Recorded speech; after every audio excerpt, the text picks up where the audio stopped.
Bomchage kaunti-inĩ ya Kisii, na nĩ thutha wa mutumia ũmwe gũkorwo akĩikia gĩthima-inĩ kĩa maĩ na gũkorwo agĩkua. Tabitha Oyaro ũrĩa nĩ wa ũkũrũ wa mĩaka 22 arakorirwo agĩka ngero ĩno thutha wake gũkorwo akiuma mũgũnda-inĩ ũrĩa mararĩmaga na nyina, na arathiĩ ĩmwe kwa ĩmwe areikia gĩthima-inĩ gĩkĩ, na ũndũ ũyũ nĩ wĩkĩrĩirwo mũkonde nĩ cibũ wa itũra rĩrĩ Mainge.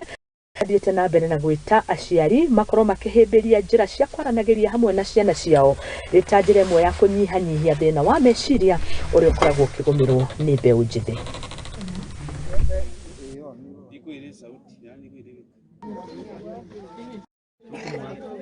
Shida yenye imefanya huyu msichana ajiue haijajulikana. Maana tangu asubuhi walikuwa kazini na mzazi mama yake, na akamwacha mama yake akarudi nyumbani akimwambia anakuja kula chakula.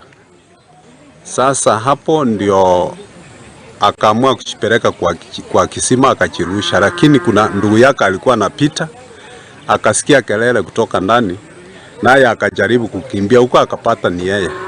Alijaribu kumsaidia lakini msichana hakuwa na nguvu kutoka ndani, ndiye akaitisha usaidizi kutoka kwa wananchi, lakini kuenda kumchukua wakapata amesa kufa. Huyu mwenye aliaga ni my sister Tabitha. Hatujui ubaya wake ni nini, lakini amekufa. Ameenda huko kwa shimo akakufia huko. Sisi kitu tu tunaomba ni maombi.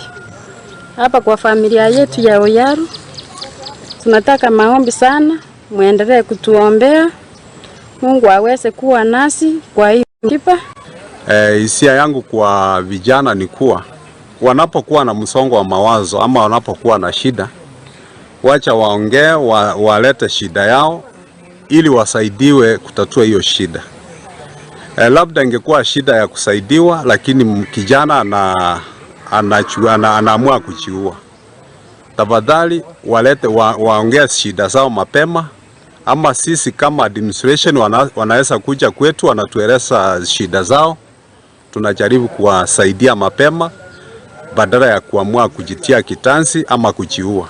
Wazazi, tafadhali jaribu kufika watoto wenu karibu, wanapokuwa na shida wawaelezee, nanyi mjaribu njia ya kuwasaidia. Labda mtoto anaweza ogopa mzazi kwa sababu ya hii ama ingine, lakini mzazi anapokuwa rafiki kwa mtoto wake, mtoto anaweza mwambia shida yake na asaidiwe mapema. Kwa hivyo tusaidiane, na vijana tuvumilie, shida ni nyingi, tuvumilie, ndiposa hakuna shida ambayo itatuliwi.